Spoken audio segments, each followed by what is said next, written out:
आज आप सभी को जय मसीह की हमारे यूट्यूब चैनल पे आप सभी का स्वागत करते हैं। आइए आज हम हिफ्तिया के जीवन के विषय में देखते हैं कि आज का मेरा विषय है, हम हिफ्तिया के विषय में सीखेंगे। हमको मिलेंगी यहाँ पे न्यायों की पुस्तक में। तो आइए हम न्यायों की पुस्तक 11 अध्याय का पढ़ते हैं, पहला से लेकर दूसरा, तीसरा और चौथा तक को पढ़ेंगे क्योंकि बहुत लंबा हो जाएगा। फिलहाल आप यहाँ तक पढ़िएगा, 7 तक पढ़िए, फिर उसके बाद से कम कर सकते हैं। तो यहाँ पर इस प्रकार से लिखा है, आज का मेरा विषय है कि हम हिफ्तिया के उस समर्पण को देखते हैं, है ना। तो हमें न्यायों के पुस्तक में मिलेगा। जब हिफ्तिया के विषय में आपको परिचय पहले देना चाहूँगी। तो हिफ्तिया कौन है? हिफ्तिया नाम गिलादी बड़ा सूरवीर था और वह वेश्या का बेटा था और गिलाद से हिफ्तिया उत्पन्न हुआ था। ठीक है, गिलाद की स्त्री के भी बेटे हुए और जब वे बड़े हो गए तब हिफ्तिया को यह कहकर निकाल दिया कि तू तो पराई स्त्री का बेटा है, इस कारण हमारे पिता के घराने में कोई भाग ना पाएगा। तब हिफ्तिया अपने भाइयों के पास से भागकर तोफ देश में रहने लगा और हिफ्तिया के पास लुच्चे मनुष्य इकट्ठे हो गए और उनके संग फिरने लगे। और हिफ्तिया कुछ दिनों के बाद अमोनी इस्राएल से लड़ने लगे और कुछ दिनों के बाद अमोनी इस्राएल से लड़ने लगे। जब अमोनी इस्राएल से लड़ते थे तब गिलाद के वृद्ध लोग हिफ्तिया को तोफ देश से लाने को गए और हिफ्तिया से कहा, चलकर हमारा प्रधान हो जा कि हम अमोनियों से लड़ सके। हिफ्तिया ने गिलाद के वृद्ध लोगों से कहा, क्या तुम मुझसे बैर करके मुझे मेरे पिता के घर से निकाल ना दिया था? फिर अब संकट में पड़कर मेरे पास क्यों आए हो? जब हम न्यायों की पुस्तक 1 से लेकर के जब हम 7 तक पढ़ते हैं तो यहाँ पर जो है कि हिफ्तिया के विषय में लिखा हुआ है कि हिफ्तिया एक वेश्या का बेटा था और वह गिलाद का बेटा था। और गिलाद की जो दूसरी पत्नी थी उनके भी बहुत सारे बेटे हुए, है ना, उनके बेटे थे। लेकिन जब हिफ्तिया बड़ा हो गया तो वहाँ पर जो उनके भाई थे उन्हें जो है तिरस्कार किया, उन्हें अपमानजनक बातें कही और कहा कि तू तो पराई स्त्री का बेटा है, इस कारण हमारे पिता के घर में तुम्हारा कोई भाग नहीं, कोई तुम्हारा जगह नहीं। और हिफ्तिया को अपने पिता का घर छोड़ करके जाना पड़ा। लेकिन जब इस्राएली लोग संकट में आ गए, अमोनी लोग जब उनसे लड़ाई कर रहे थे तो वह हिफ्तिया के पास गया यह कहकर कि वह उनकी मदद करे। तो यहाँ पर हम सीखेंगे जो हिफ्तिया है ना, यहाँ पर हमें बाइबिल में जब हम हिफ्तिया की पुस्तक को पढ़ते हैं तो यहाँ पर जो है कि हमें 11 अध्याय में न्यायों में मिलेगा जो कि हिफ्तिया के विषय में एक महत्वपूर्ण बातों को यहाँ पर बताया गया है। ठीक है ना, कि हिफ्तिया जो कैसा व्यक्ति था। हिफ्तिया वह है ना, जो एक वेश्या का संतान था और उसके भाइयों ने उनके साथ दुर्व्यवहार किया, उनका तिरस्कार किया और उनके अपने भाइयों ने उसे घर से निकाल दिया। जब अमोनियों ने इस्राएली पर आक्रमण किया तो गिलाद के जो बुजुर्ग लोग थे वो कहाँ गया? हिफ्तिया के पास गया और आग्रह करने लगा कि आप हमारे नेता बनने के लिए क्या करें, यहाँ पर जो है कि आए, हमारे पास आए, हमारी ओर से अमोनियों से युद्ध करे और हमारे बीच में एक अगुवे, एक न्यायी, एक नेता के रूप में आप जो है कि यहाँ पर खड़े होए।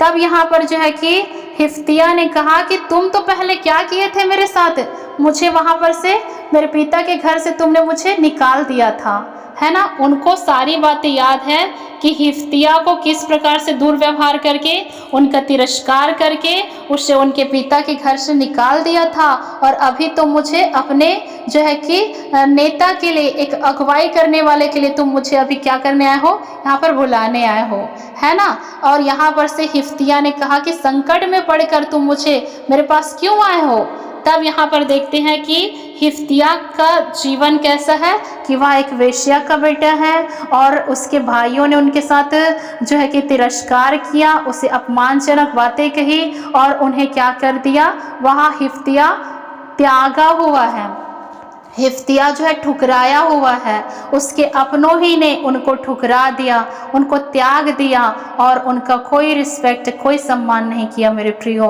लेकिन हिफ्तिया जो है कि कुछ समय के लिए क्या हो गया, वो चुपचाप से रह गया। अगर आज भी किसी के साथ ऐसा होता है कि आपका घर परिवार, आपके रिश्तेदार, आपके अपने लोग आपका तिरस्कार करते हैं, दुर्व्यवहार करते हैं, तो थोड़े समय के लिए क्या हो जाए, चुपचाप से रहिए, ताकि खुदा आपको जिस तिरस्कार से आपने गुजरे हैं, जिस चीज़ों से आप गुजरे हैं, वहाँ पर परमेश्वर आपको ऊंचा कर सके। तो यहाँ पर जो है हिफ्तिया चुपचाप से बिना कुछ कहे उस अपने पिता के घर से निकल गया और जैसे ही उसने इंतज़ार कर रहा था और जब इजरायलियों के ऊपर विपत्ति आई तो अमोनियों ने जब उन पर चढ़ाई करी, तब वहाँ जो कि वहाँ पर का जो लोग थे, जो बुजुर्ग थे, वहाँ पर आकर के हिफ्तिया से आग्रह करने लगे कि चलकर आप हमारे यहाँ क्या करें, हमारे ऊपर एक जो है प्रधान के रूप में हम आपको ठहराएंगे करके। तो यहाँ पर जो है कि जो उनको अपमान मिला था, परमेश्वर ने उनको डबल सम्मान दिया। जिस स्थान से वहाँ निकाला गया था, जिस स्थान पर उसे ठुकराया गया था, त्यागा गया था, परमेश्वर ने वहाँ पर उसको ऊंचा किया और डबल सम्मान दिया। Hallelujah, hallelujah. और यहाँ पर जब हम देखते हैं आगे, तो यहाँ पर मैं ज़्यादा नहीं पढ़ रही हूँ क्योंकि टाइम लगेगा, ठीक है ना। तो यहाँ पर हम 29 से पढ़ेंगे, 29-30 से, ठीक है ना जी। तो देखो यहाँ पर क्या लिखा हुआ है कि तब यहोवा का आत्मा हिफ्तिया के ऊपर समा गया, है ना। जब यहाँ पर हिफ्तिया ने जो है कि एक प्रधान के रूप में वहाँ पर कार्य किया, वहाँ पर खड़ा हुआ, तो अमोनियों के जो राजा थे उनसे उसने बात किया, अपने दूत भेज करके। आगे की स्टोरी को आप जानते हैं। फिर भी जो अमोनियों के राजा था वो हिफ्तिया की बात नहीं माने और जो है कि तब क्या हुआ कि हिफ्तिया के ऊपर परमेश्वर का आत्मा, यहोवा का आत्मा हिफ्तिया में समा गया और वह गिलाद और मनसक्के से होकर के गिलाद के मनसे में आया और गिलाद के मनसे से होकर के अमोनियों की ओर चला, ठीक है। यहाँ पर एक नई शुरुआत, यहाँ पर परमेश्वर का आत्मा आया। किसके ऊपर आया? जो वेश्या का बेटा था, जो पापनी स्त्री का बेटा है, उसके ऊपर कौन आया? परमेश्वर का आत्मा, ठीक है। हिफ्तिया के ऊपर यहोवा का आत्मा उतरा। आज कोई बुद्धिमान, ज्ञानवान, समझदार, रूपवान, धनवान, शक्तिशाली के ऊपर परमेश्वर का आत्मा नहीं उतरता, क्योंकि वो परमेश्वर को नहीं जानता है। लेकिन परमेश्वर किसको चुना है? त्यागे हुए को, ठुकराए हुए को, कमजोर को, जिसे लोगों ने त्याग दिया, जिसे लोगों ने छोड़ दिया, जिसकी कोई वैल्यू नहीं है, जिसकी कोई कीमत नहीं है, उस व्यक्ति को जो कि तिरस्कार से गुजरा है, ऐसे व्यक्ति को कौन चुन लेता है? परमेश्वर चुन लेता है। आज हम सब भी इसी स्थिति में से गुजरे हैं, इसी स्थिति से हम जो है कि आए हैं और परमेश्वर ने हमें अपनी प्रजा, अपने लोग होने के लिए चुना है, ठीक है। यहाँ पर जो है कि एक पापनी स्त्री, व्यभिचारिणी स्त्री के बेटा जो हिफ्तिया है, उसके ऊपर परमेश्वर का आत्मा उतरा है, जैसे कि आज आपको और हम सब को चुन लिया है। हम कहीं जगह, किसी जगह ठुकराए हुए, त्यागे हुए, कमजोर व्यक्ति पाए जाते थे, हमारी कोई वैल्यू, कोई इज्जत नहीं। हम सब लोग ऐसे व्यक्ति हैं, ऐसे व्यक्ति थे जिसकी कोई कीमत नहीं थी, लेकिन परमेश्वर ने हमको चुन लिया और आज आपके और हमारे अंदर कौन है? परमेश्वर का आत्मा है। आमीन, हालेलुया, ठीक है। और यहाँ पर देखो, हिफ्तिया ने यहाँ कहकर यहोवा से क्या कर ली? मन्नत मानी कि यदि तू निस्संदेह अमोनियों को मेरे हाथ में कर दे, तो जब मैं कुशल के साथ अमोनियों के पास से लौट आऊं, तब जो कोई मेरे भेंट के लिए मेरे घर के द्वार से निकले, वह यहोवा का ठहरेगा, वह यहोवा का ठहरेगा और मैं उसे होम बलि करके चढ़ाऊंगा। हालेलुया। परमेश्वर कहता है कि जो कोई, अगर तू प्रभु मुझे अमोनियों से जीत दिला दे, तो मैं क्या करूंगा? तुझे मैं भेंट चढ़ाऊंगा। जो मेरे घर से पहला कोई व्यक्ति, कोई चीज निकले उसे मैं तुझे जो है कि भेंट करके चढ़ा दूंगा, होम बलि करके चढ़ा दूंगा। तो बाइबल में होम बलि का अर्थ होता है परमेश्वर को पूरी तरह से समर्पित कर देना, है ना। बलि का अर्थ होता है बाइबल में परमेश्वर को पूरी तरह से समर्पित कर देना। परमेश्वर को पूरी तरह से समर्पित एक बलिदान होता है जो वेदी पर पूरी तरह से जलाया जाता है, जो परमेश्वर के प्रति पूर्ण समर्पण और आज्ञाकारिता का एक प्रतीक माना जाता है। होम बलि एक ऐसा बलिदान था जिसमें पुराने नियम पे एक जानवर को जो है कि जला दिया जाता था, जिसका अर्थ है उपासक अपना सब कुछ परमेश्वर को समर्पित करता है। या पापों के प्रायश्चित के लिए भी प्रतीक माना जाता है, क्योंकि जो है कि जानवर को जैसे परमेश्वर के लिए, निर्दोष जानवर को परमेश्वर के लिए चढ़ाया जाता था, वैसे होम बलि परमेश्वर के प्रति क्या है, आज्ञाकारिता और समर्पण को भी क्या करता है, एक प्रतीक माना जाता है ना। होम बलि जो है मसीह यीशु स्वयं है जो बलिदान के एक रूपक माना जाता है, जिन्होंने मानव जाति के पापों को अपने ऊपर ले करके हमारे लिए क्या हो गया, कुर्बान हो गया। ठीक है, तो होम बलि का अर्थ मुझे इसलिए बताना पड़ा क्योंकि बहुत सारे लोग उसको किसी और रीति से लेते हैं, तो इसको जब हम यहाँ पर समझ जाएंगे ताकि हमारे लिए जो है कि सरल हो। तो होम बलि का अर्थ होता है समर्पण हो जाना, समर्पण, परमेश्वर को समर्पण कर देना। ठीक है ना। तो यहाँ पर जल्दबाजी में हिफ्तिया ने एक बहुत बड़ी मन्नत मान ली। उसने कहा कि जब मैं अमोनियों से जीत करके आऊँगा तो मैं क्या करूँगी, एक बहुत बड़े जो है कि मन्नत कहा कि जो मेरे घर से जो कोई चीज़ पहला निकले, है ना, तो उससे वो यहोवा परमेश्वर का होगा और मैं उसे होम बलि करके चढ़ा दूंगा। तब हिफ्तिया अमोनियों से लड़ने को उनकी ओर गया और हिफ्तिया ने उनको उनके हाथों में कर दिया और वह जो है कि जीत गया। फिर आगे चलकर पढ़ते हैं, जब हिफ्तिया 1 मिनट था। इस प्रकार से क्या हुआ कि हिफ्तिया को जल्दबाजी में कोई मन्नत नहीं माननी थी। अब जब उसने मान लिया मन्नत, तो इतनी बड़ी मन्नत थी जिसको करने के लिए क्या हो गया, हिफ्तिया का दिल जो है धड़क गया। वह कहता है, यह जब हिफ्तिया मिस्बा को अपने घर आया तब उनकी बेटी डफ बजाती और नाचती हुई उसकी भेंट के लिए निकल आई। तब उसकी इकलौती बेटी थी, वह उसकी इकलौती बेटी थी, उसको छोड़ उसके ना तो कोई बेटा था और ना कोई बेटी थी। यहाँ पर जब देखा हिफ्तिया ने, क्या देखा कि उसकी इकलौती बेटी है ना, उसके घर से, उसके द्वार से निकल कर आ रही है और डफ और वीणा बजाते हुए। उसको देखते ही उसने अपने कपड़े फाड़कर हाथ उठाकर कहा, मेरी बेटी, तूने मेरी कमर तोड़ डाली और तू भी कैसे हो गई, मेरे कष्ट देने वालों में से हो गई। तू भी मेरे कष्ट देने वाली हो गई, क्योंकि मैंने यहोवा को वचन दिया है और उसे टाल नहीं सकता। उसने उससे कहा, हे मेरे पिता, तूने जो यहोवा को वचन दिया है, जो बात तेरे मुंह से निकली है उसी के अनुसार मुझसे बर्ताव कर, क्योंकि यहोवा ने तेरे अमोनी शत्रुओं से तेरा पलटा लिया है। फिर उसने अपने पिता से कहा, मेरे लिए यह किया जाए कि 2 महीने तक मुझे छोड़ रख कि मैं अपनी सहेलियों के साथ जो है कि जाकर पहाड़ों पर फिरती हुई अपनी कुमारीपन पर रोती रहूं। उसने कहा, जा। उसने 2 महीने तक उनको जो है छुट्टी दी और इसलिए अपनी सहेलियों के साथ वह पहाड़ों पर जाकर अपनी कुमारीपन पर क्या करने लगी, रोने लगी।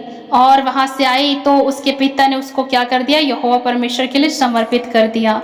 तो यहाँ पर हम क्या चीज़ को सीखेंगे कि हिफ्तिया ने जल्दबाजी में बहुत बड़ी मन्नत मांग ली। आज हमें जो मन्नत हम परमेश्वर से मांगते हैं, जो हम कर सकते हैं, वही हमको करना चाहिए। अन्यथा जो हम नहीं कर सकते, उस प्रतिज्ञा, उस मन्नत को परमेश्वर के सामने हमें कभी भी नहीं मानना चाहिए।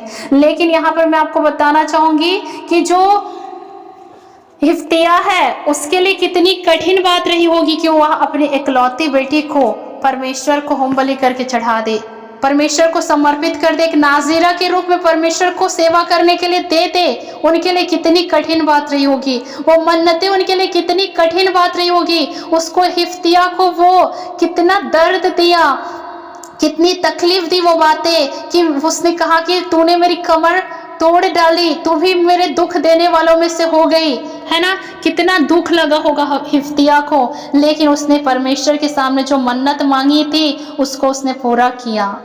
और इस अध्याय में हम सीख सकते हैं कि हिफ्तिया ने अपनी कीमती चीज को दे दिया, खुदा को, अपने प्रिय चीज को दे दिया। आज हम अपने प्रिय चीज को परमेश्वर को नहीं दे सकते।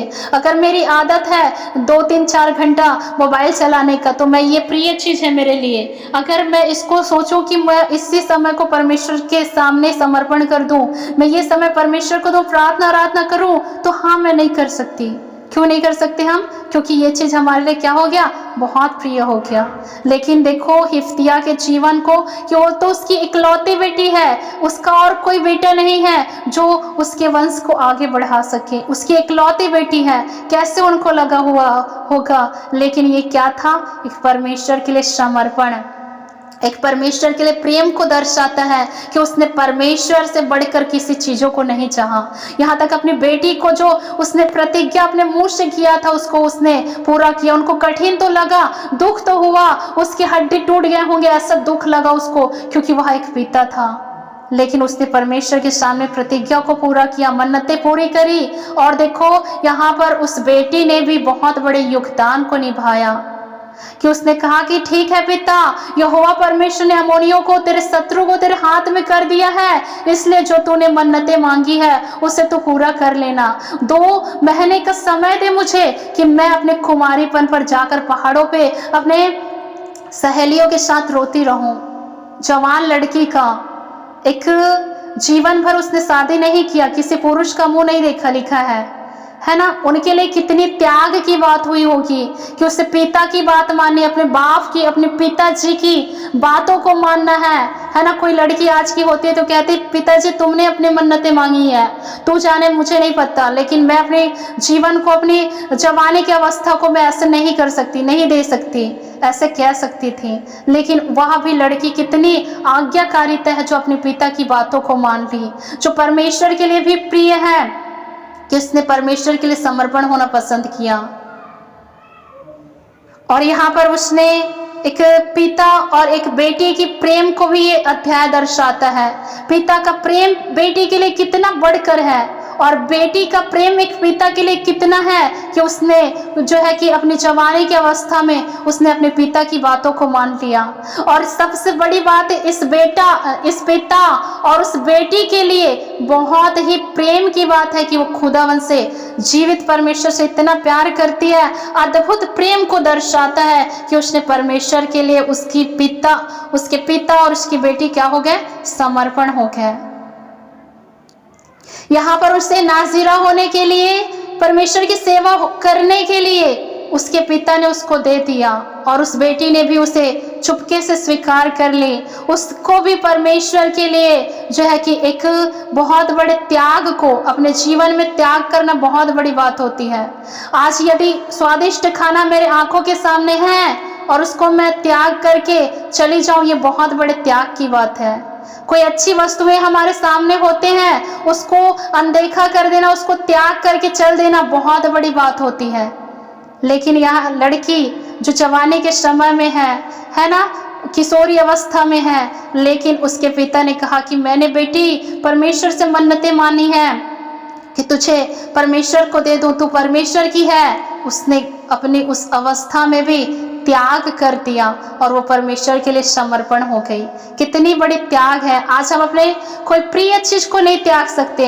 यहाँ बाइबल हमको सिखाती है कि कितने महान लोग हैं यहाँ बाइबल में, जिसने बड़ी से बड़ी प्रतिज्ञा करके बड़ी से बड़ी प्रतिज्ञा को पूरा भी किया, बड़े से बड़े त्याग को दिया।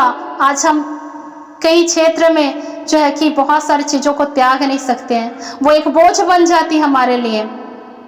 हम उसको सोचते हैं, 10 बार विचार करते हैं हम इस चीज को कैसे त्याग सकते हैं, ये तो हमारे इम्पोर्टेंट है, ये तो खास है, ये तो ऐसा वैसा है।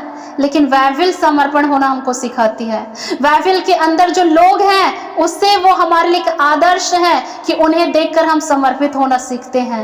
अगर हम सच में रोज बाइबल पढ़े, रोज ऐसे परमेश्वर के उस महान लोगों के विषय में, बाइबल के महान जो वचन है परमेश्वर के, उनको पढ़े, तो सच में परमेश्वर हमको त्याग करना सिखाएगा। और एक एक करके जब हम त्याग करना सीख जाएंगे तो सच में हम परमेश्वर को ग्रहण योग्य हो जाएंगे। आज भी हम यीशु को जानते हैं, लेकिन क्या हम नशा करना त्यागे हैं? क्या झूठ बोलना त्यागे हैं? क्या व्यभिचार करना त्यागे हैं? क्या अनेक प्रकार के कार्यों को करना त्यागे हैं? क्या नहीं, अब भी वो चीजें हमारे अंदर पाई जाती है, क्योंकि हम वचन नहीं जानते, इसलिए हमारा त्याग भी नहीं। यहाँ पे जब हम बाइबल को पढ़ते हैं तब हमें त्यागने के विषय में पता चलता है। तो पहले चीज हम यहाँ पर सीखे हैं कि जो हिफ्तिया त्यागा हुआ है, ठुकराया हुआ है, तुच्छ जाना गया है लोगों की नजरों में, वहां परमेश्वर ने उनको ऊंचा किया। जिस स्थान से, अपने पिता के स्थान से निकला हुआ था, उसी जगह पर परमेश्वर ने उनको ऊंचा स्थान दिया और उसको एक प्रधान के रूप में ठहराया। दूसरी चीज ये कि हिफ्तिया ने बहुत बड़ी प्रतिज्ञा की थी, अपनी प्रिय चीज, अपनी कीमती चीज, अपनी बेटी को परमेश्वर को समर्पण कर दिया। ये बहुत बड़ी बात है, बहुत बड़ा विषय है। तीसरी चीज यहाँ पर हम परमेश्वर के प्रेम को, एक पिता के प्रेम को और एक बेटी के प्रेम को देख सकते हैं कि किस प्रकार यह एक दूसरे के प्रति वफादार और समर्पण के साथ जीने वाला आज्ञाकारिता वाले व्यक्ति हैं। जो यहाँ पर बेटी ने पिता की बात मानी और पिता ने परमेश्वर की बात मानी। जो परमेश्वर को वादा किया था, प्रतिज्ञा किया था, उसको उसने पूरा किया। तो जब हम इस हिफ्तिया की स्टोरी को पढ़ते हैं तो यहाँ पर हम सीखते हैं कि परमेश्वर तुच्छ व्यक्ति को, त्यागे हुए, ठुकराए हुए व्यक्ति को ऊंचा करता है, और जो ठुकराए हुए व्यक्ति जब परमेश्वर की महिमा से ऊंचा उठ जाता है तो वो समर्पण करना सीखता है, वो त्यागा हुआ व्यक्ति त्याग करना सीखता है। जैसे कि हिफ्तिया ने अपनी बेटी का त्याग कर दिया। उस लड़की ने कभी किसी पुरुष का मुंह नहीं देखी और वह परमेश्वर की सेवा के लिए परमेश्वर के भवन में समर्पित हो गई। ये बाइबल हमको ऐसे उत्साह भरी बातों को बताती है, ऐसे हमें आगे बढ़ाते हैं। जब हम बाइबल पढ़ते हैं तो हम बहुत आगे तक जाएंगे। परमेश्वर के वचन को जब हम सीखते हैं ना, तो हमारे अंदर जो इच्छा होती है, जो हमारी लालसाएं, अभिलाषा होती है, वो खत्म होते जाती है और हम एक परमेश्वर में अंश अंश करके बदलते जाते हैं और एक नया व्यक्ति बनते जाते हैं। सो प्रभु इस वचन के द्वारा सभी को आशीष करें। धन्यवाद प्यारे खुदावन, आपने बोलने में सहायता प्रदान किया। प्रभु हिफ्तिया के जीवन को देखिए कि कैसा वो त्यागा हुआ, ठुकराया हुआ था, कैसे आपने उसको ऊंचा किया। प्रभु वह जो प्रतिज्ञा आपसे मानी थी, जो मन्नतें मांगी थी, उसको उसने अपने प्रिय चीज को, कीमती चीज को आपको दे दिया। और किस प्रकार से उस बेटी ने अपने पिता की आज्ञाकारिता होकर के, कैसे हिफ्तिया ने परमेश्वर की आज्ञाकारिता होकर के उसने अपने प्रिय चीज को दे दिया। प्रभु आज भी हमें भी सिखाइए प्रभु कि हम अपने प्रिय चीज को आपको दे सके, प्रभु आपको ग्रहण योग्य हो सके। पिता इस वचन के द्वारा सभी को आशीष करे। धन्यवाद प्रभु, यीशु के नाम से मांगते, आमीन।